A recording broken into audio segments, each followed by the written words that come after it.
Welcome to Transform Now, the podcast brought to you by SS&C Blue Prism. Enterprise AI isn't just a tool, it's the heartbeat of smart organizations like yours, helping to reinvent work to deliver higher growth, more customers, and better experiences. Join us as we discover how AI-powered work orchestration and automation is making things better for everyone: customers, employees, shareholders, and most importantly, you. Let's get into the show. Hello, everyone. Welcome to Transform Now. I'm Brad Hairston. And I'm Michael Marchuk. And this is the weekly pulse check, where we take a look at what's going on in the news around automation and AI. And Michael, there's a lot going on. And so much. There's a lot going on. So much so that we're going to cover 5 articles today. It's been a while since we've covered 5 in one pulse check. Okay, but let's bring it on. Let's dive right in. Okay, first one is from TechCrunch. The title of it is ChatGPT users send 2.5 billion prompts a day. Now, Michael, that's a really big number. I think a billion of them come from my house. I'm just thinking, but anyway. If you had every person in North America, South America, and Africa and asked them to do one prompt a day, that's how many you'd have. 2.5 billion. Aren't you impressed that I did that research? I'm impressed that you did that. I'm sure a good portion of those are coming from like Rwanda and Chad are probably going to be a good portion of those. Yes. And I should note, I did a prompt in order to come to this conclusion. So that adds up as a 2.5 billion. So exactly. So give us your thoughts on this article. So it's interesting because we know there's a lot of usage for any of these models. And I don't know how Anthropic's Claude, is coming out here, or Perplexity or Google or any of the others are showing up in terms of their volume that they're getting. But it seems like a lot.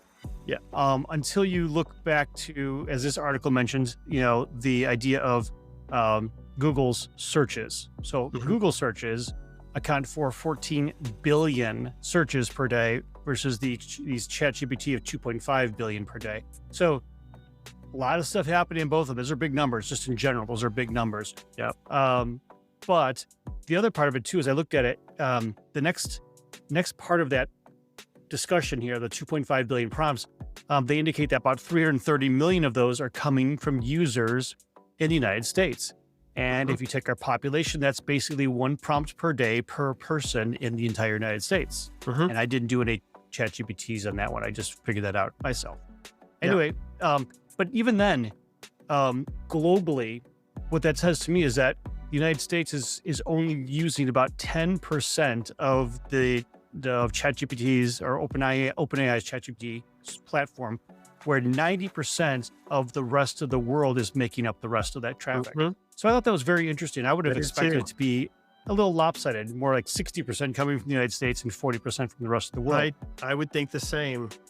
And it is interesting, just the fact that the number of prompts has more than doubled in 8 months. Right. So this is taking off like a rocket ship. And I don't know about you, but I'm hearing that more and more people are starting to use tools like ChatGPT over Google search.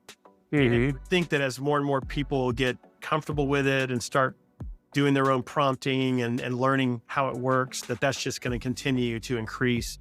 So I would expect this trajectory to continue in the near term. I don't think it's going to slow down. I don't think it will either, especially if you start factoring in agents now. If you have a few 100 million agents doing a bunch of different activities every single day, I suspect that OpenAI's platform will have to grow double again just because of that. Yeah. Agents are largely powered by large language model. So they're going to have to prompt ChatGPT and a variety of other models to do what they do. No doubt about it. Yep. All right, let's move on. The next article is from GovCIO Media. White House unveils AI action plan to secure global dominance. You didn't say it right, though. It's the AI action plan. The AI action plan. So we've been talking about this for several months, ever since the U.S. named David Sachs as their AI and crypto czar. And he's had this committee working with him to build this AI plan. They said it was going to come out in the summer, and lo and behold, it gets released today. So this news headline is actually from today. I don't know that we've ever covered an article the same day it came out, but here we are. So this is pretty interesting. You know, the tenets of this plan, they call them pillars. And I would say just my quick takeaway, and then I'll let you break it down for us. But this is all about, and it even says this, the U.S. has said, this is a national security and economic imperative. They keep bringing up security. This is not just about, you know, we want to be the world leader and what have you. It also has to do with national security, which I think is fascinating. So Michael, break it all down for us. So again, these are all the policies that are being released to be favorable for AI research and AI development. And as we look at this here, a lot of their terms are very nebulous, if you will, as you might imagine most government reports kind of being. The idea is this is going to be free from ideological bias or engineered social agendas, and reorienting the policy towards private research. So they're really not saying much other than that's what's happening right now. So I don't see a lot of amazing stuff coming out of that. The one thing that did hit me, because they said there are 3 pillars, and we'll kind of go through them. One was to accelerate the AI innovation. And, you know, we've heard about all kinds of investments in various projects. We've got our next article will be talking about that very specifically. But these projects that are being touted and funded and promoted by our government is really to go to how can we continue this innovation. And a lot of that innovation piece comes from removing some of the restrictions that, say, Europe has put in place. So whereas Europe is more closely guarding the people and the workers and the way that they're developing this to make it more governed, even under the development process, that, as we all know, stifles things. It's a lot easier to do the, instead of ready, fire, aim, fire, it's ready, fire, fire, fire, fire, and then aim kind of thing. So that's what our industry's been up to lately. And we've seen that with Facebook. We've seen it with a bunch of other platforms that come out and they develop stuff rapidly, so rapidly that it's difficult for any kind of governing agency to keep up with the implications of that development. And so as we see this here, it's basically saying to me, you know, we're going to keep on stepping back and let the industry do its thing to help push things forward. So we'll see how that works from that perspective. The second one is to build American AI infrastructure. And this is, again, a big deal. Again, globally, everyone's saying the same thing. In almost every country, it's, we'll say, protectionism, but nationalism. We go in there, we want to be the best fill-in-the-blank country infrastructure. And that's what we're doing here with the American infrastructure related to this.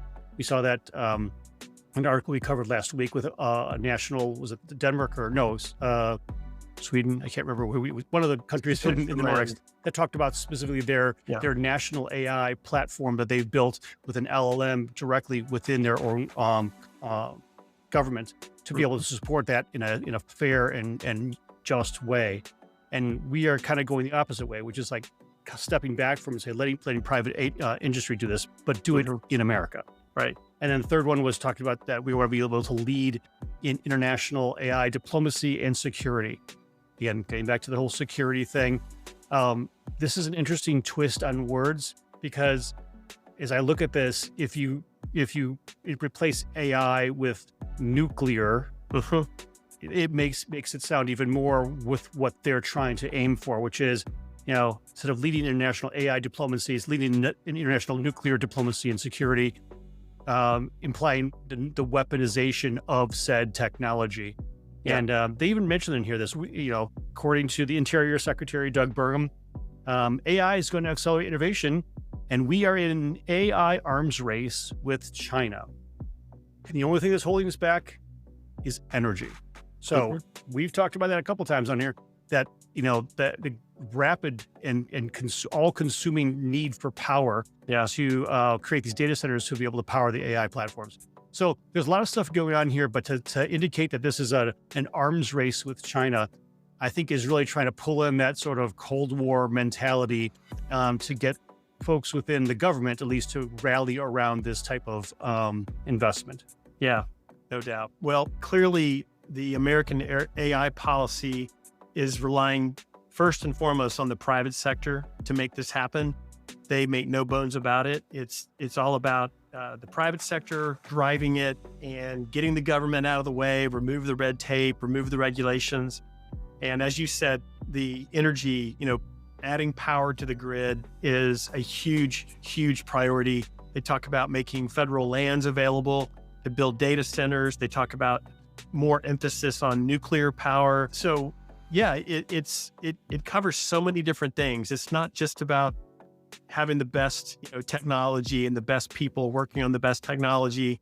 It's the foundation, it's the infrastructure, it's the regulatory side, and it's the partnership with our allies around the world, making sure that we are investing in those areas. We saw a huge investment in the Middle East recently and a lot of collaboration going on there. So fascinating report. And I knew it would have some of those things in it, but it certainly had a lot more than I expected. And we'll have to dig into it even more in the weeks to come. Absolutely. All right, next article from Wall Street Journal. And this is very, very pertinent to what we just talked about. SoftBank and OpenAI's $500 billion AI project struggles to get off the ground. So 6 months ago, we remember the president standing shoulder to shoulder with the CEOs of OpenAI and SoftBank and Oracle. And they announced this huge project, Stargate, $500 billion project. However, doesn't seem like all parties appear to have been ready to play. So why don't you tell us about it, Michael? Yeah, we talked about this. Again, back to the whole concept of nationalism and the pride of having American AI innovation and infrastructure. So Stargate is just that. It's this rallying cry to have the government promote that sort of infrastructure play. But to your point, organizations who have made those commitments are dragging their feet just a bit. And as part of that, it's been very difficult for the next set of activities to happen. So right now, while they pledged in January to invest $100 billion immediately, and now I'm not sure what immediately means. And in fact, I'm pretty sure that they don't either. The reality is that the first goal, which is a very modest goal according to the article, is building a small data center by the end of the year in Ohio. So not quite the massive rollout that we were all expecting, considering I seem to recall that X created their data center for Grok in like 6 minutes and had $100 billion worth of investment in it. So waiting to the end of the year to build a small data center in Ohio, it seems to me like this is not just dragging your feet, it's almost like making a statement. So it'll be interesting to see how these companies who are frenemies will start moving forward to actually move forward with their commitment, or maybe even redefine what their commitment is going to be to this Stargate project. Yeah. Well, Altman clearly is not waiting around too long for SoftBank to get into gear. Altman has struck deals with other operators like CoreWeave. He's done something. He's gotten some started with Oracle. So he's not waiting around. And there are data centers being built in Texas and multiple locations to meet this huge demand we have for AI power and what have you. So I think Altman has kind of made a name for himself and not getting stuck in over analysis paralysis or whatever you want to call it. So SoftBank may have missed their chance to, kind of ride along with him, and maybe they'll catch up and they'll make some investments here before too long. But it is kind of surprising that, that thing started with a bang and then it kind of ended with a little bit of a whimper, continues to evolve. Well, I think, but part of that, talking about that, the deal they did with CoreWeave and some of the others, as the article is stating here, they're moving forward at a pace that is much more rapid than their commitments to the Stargate project. So, this idea that they're dragging their feet on one side doesn't mean they're dragging their feet all over, because within this, they're putting together $100 billion worth of they've completed for this year. OpenAI has already done that. So we're already seeing them make the commitments and spend the money. And these are not small data centers. I mean, they talk about this one here, 4.5 gigawatts of capacity, which is enough to power 4 million homes, or one big data center with OpenAI's technology. So lots of interesting stuff happening within these organizations as they are each trying to outdo each other. So when they talk about a nationalized arms race with China, I see it more as a corporate arms race among behemoth clients, behemoth customers. So I don't see this as something that we're going to be outgrowing anytime soon, because they're throwing so much money and so much infrastructure at it from a corporate perspective. Yep, agreed. Okay, our next article is from IT Pro, and it's titled, IT Leaders Don't Trust AI Agents Yet, and they're missing out on huge financial gains. So, Michael, it is true that agentic is still all the buzz, and most companies are thinking about it, exploring it, piloting it. But a recent survey suggested that the IT leaders have even less trust today in the idea of autonomous agents than they did a year ago. And specifically, it's gone down from 43% to 27%. So why is that? I'll tell you exactly why that is. No, the reality is there's a number of different factors that could potentially falling into the factors that are affecting that number. The first one being that the technology itself is not necessarily delivering the promises that were expected. So as we look at the technology, and you and I have personally seen this, I'm sure our listeners have seen this also, as they have done their own prompts to various large language models, that the results that come back sometimes are things that, we don't expect. And it's not necessarily that they're hallucinating as much as they are providing information in ways that we just didn't want, and even though we've prompted it very clearly. So the output that they're getting could be a reason why they're not sold on it yet, and why they don't trust it, because quite honestly, it hasn't proven itself. When you talk about that, and perhaps combining with some of the more cultural aspects of this, where you have folks who are very experienced in their roles in doing this, and then they're looking to lean upon AI in a way that would allow them to get those benefits, and they're becoming disappointed by it. They are now pushing back in different ways, telling their upper management or leadership that, hey, we're not ready for this yet. Maybe it'll get there. But based on our tests and their usage right now, we don't feel comfortable with the results. So maybe we should start slowing down on some of the expectations we've been giving to our investors or our other stakeholders, that this is going to be dramatically changing the way we do work. So a cultural impact is much more difficult to change than the technology. So if we have technology and it does start, this is amazing technology. We know what it can do. The challenge is getting the guardrails around from a governance perspective to ensure that it's safe and is giving you the output that we're expecting. And then letting folks who are able to take advantage of it feel comfortable enough to do so. So one of the things they mentioned in here is that over the next 12 months, they said more than 60% of organizations expect to form human agent teams. So having a team that has agents as part of its output. So input comes in, humans and agents work together, and output goes out. And I foresee that that's going to be something that's relatively normal in most organizations as you go forward.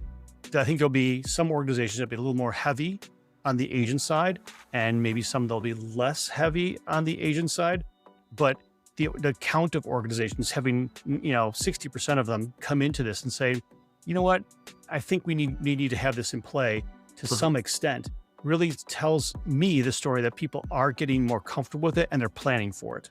So whether or not they're trusted right now, they are still planning for it, with perhaps the expectation that within the next 12 months, not only will the technology, which we've seen change weekly, catch up, but also the culture of people and the culture of the company, which does take a long time to shape and mold, will finally get to the place where the comfort level of having these agents working alongside humans in a workflow will seem natural. So it'll take a while, and I expect that they'll get the value they look for out of these processes, but it'll be a combination of the technology and the culture that makes it happen. Yeah. Capgemini is cited in this article quite a bit, and they did a report recently where they predicted that in the next 3 years, agentic AI is set to deliver up to $450 billion in economic value through revenue gains and cost savings. Now, they also counter that by saying fewer than a quarter of companies have launched pilots and only 14% have begun implementation. So the forecast, the predictions are still gargantuan, and Capgemini is one of many companies out there espousing this over and over and over. So yeah, companies are paying attention to that. I think they've all become enamored with the potential. Their pace of exploring it and moving in that direction seems to be a little slower and a little bit more cautious than maybe they were with Gen AI, because there was a lot of potential for that as well. And a lot of pilots kicked off, pretty quickly with the Gen AI era. Many of those didn't materialize the way they anticipated. So yeah, I think companies are, they're a little exhausted with all the hype, and they're maybe burned a little bit from some of the past failed, projects or pilots, and they want to do it right. And so I don't think there's anything wrong with that. I do think they will eventually position themselves to start to take advantage of this and start benefiting in the ways that Capgemini and others are talking about. I think this goes along the same lines of most of the cutting edge technologies, where there are firms who are going to lead the way. They'll take the quote unquote investment, meaning the losses that they feel or they get hit with as they try to make this technology work to get the benefits they want. And they'll be leading in that field, while others will be more slow to adopt it and much more tenuous in how they approach it.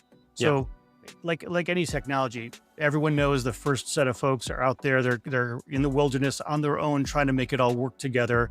And some people like to be in that spot. Some organizations feel like they have to be there. And while other organizations may take a wait and see approach. So there's nothing wrong with any of these approaches, but the reality is that the only problem is that if you don't start at all, then you'll be so far behind it. You're at the risk of not being able to move forward because you've been left behind.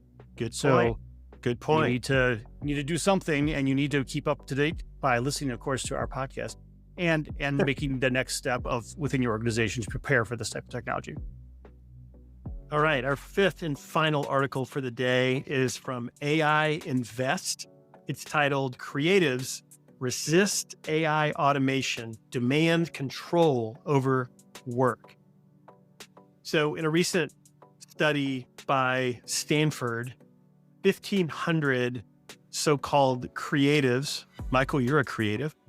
These are writers, designers, artists, so forth. Well, they expressed their views on AI in the workplace, and they made it very clear that they are reluctant to have AI automate their core tasks. So they're open to it as it relates to repetitive chores, but they insist on retaining authorship and control over their work. What's your take on this, Michael? All I can say is the Luddites were right, and that's all I have to say. Now, the reality is I can understand the perspective of these creatives coming in And while I don't espouse to be one, I certainly have a tendency towards it, even though I'm extremely untalented in many areas.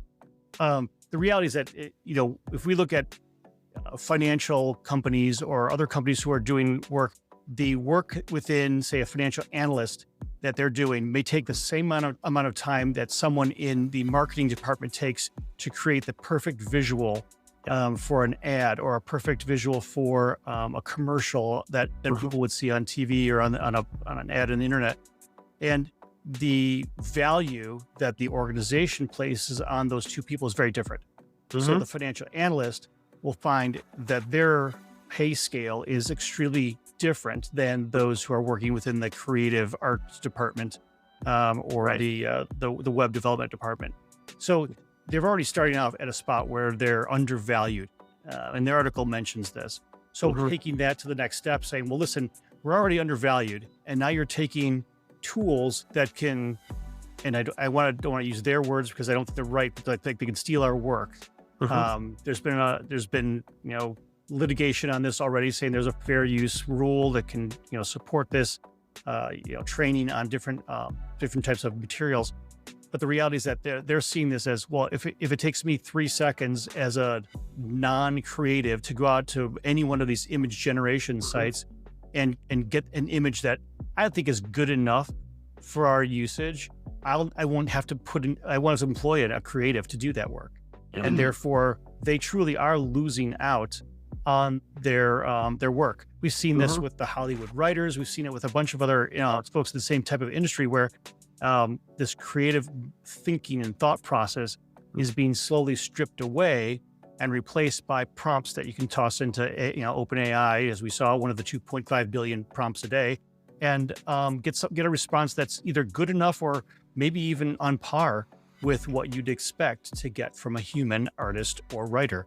So the way that they're approaching this is that seeing the concept of leveraging the work that a creative does, whether that's writing or art or whatnot, to allow them to monetize that work either for training or for other usage, rather than simply putting it out there to be scraped off the internet and used as training data for free. Well, the article talks about this area called decentralized AI, or DAI, which offers kind of an alternative by embedding rights and attribution into the systems themselves. What did you think about that? Again, I understand where they're coming from on it. I think it's one of those. It's a tough place to be in. So if you are an independent artist or an independent writer, leveraging a tool like this to be able to embed some kind of codes or to be able to protect your content from training data could be a great thing. But there's a whole lot of content that's developed on a daily basis for corporations or other organizations that is being paid for already. So those artists who create those ads for Mercedes-Benz or whoever the company is, they've already been paid. So the work that they're being paid for now goes out and gets maybe caught up into this training data because that's the way the internet works. It's open and it's available. And so in those kind of situations, there's not going to be the same kind of DAI available for those images or that writing or any other art that goes out there. So that's the tough part. And so if you take the independent artist component and you back that out, I think it's a very small percentage of the amount of stuff that gets generated, because there's a lot of companies and a lot of websites that are being built that are leveraging people who pay for those artists or those workers to create copy for them. So again, I don't know how that's going to line up over time.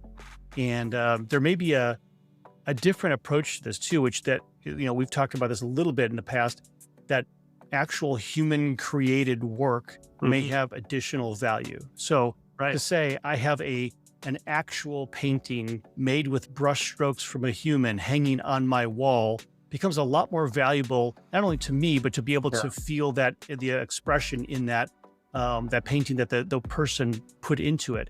that may become much more valuable to me than a picture of that. If it can be authenticated. Well, it's a picture on my wall that actually exists. So it's an individual, it's a one of a kind thing. So it's not a picture of it, because again, that evokes saying, so we talk about they go to Mona Lisa. Why do people go to see the Mona Lisa when the Mona Lisa you can see pictures of the Mona Lisa everywhere, right? Yeah. Why would you go actually see the actual painting? Well, because we want to feel the way the emotion was put in by the artist. And that's why art museums and art exhibits, I don't think they're ever going to go away, because people want to feel that emotion, and the artists want to be able to be a part of that experience to show off the work that they've done. So if you're talking about that in between the folks creating physical art where there's emotion attached to a physical object, and then this middle part of this, I would say a small amount, because I can't quantify this, but a smaller number of independent artists who are producing materials that are being put out on the internet, who could have their data transposed into a data set that's used for AI training. And then the other bulk of it, which is the corporate, already paid for version of artwork that these artists are producing. That middle part, I think, is going to be tough. So there may be a go at it to be able to do that. I'm not sure how successful it'll be personally. Well, the article ends with a desperate plea for policymakers, to get in there and create legal protections for artists. And of course, we just talked about the AI policy of the U.S. is to deregulate, move away from that. All those. Exactly. So that kind of flies in the face of that. Plus, I think when IP litigation or regulations come into play, the big Fortune 500 companies are probably going to get a little bit more interest and concern from the policymakers over the artist, unfortunately. Even though the Hollywood has the big, high-paid lawyers that help them, in this regard. But I don't know if it makes that big of a difference. Well, that's all the time we have for today's Pulse Check. Michael, thank you for giving your thoughts on 5 articles today. We covered a lot, but I think it was good. There's a lot of good stuff out there, and like you said, we did 5 today. We've been doing 4 almost every other time. The reality is that the world is changing very quickly, so we have to be able to react to it, and we'll certainly make sure we keep you all up to date. Absolutely. Remember, we publish another podcast episode every week that has a terrific guest, so be sure and check that out. Otherwise, we will see you next time on the Pulse Check. Bye for now. Thank you for listening to Transform Now, the podcast from SS&C Blue Prism. You can find all of our episodes on your favorite podcast channel, as well as YouTube. To stay on top of the hottest topics in the world of enterprise AI, subscribe now. The future of work is here.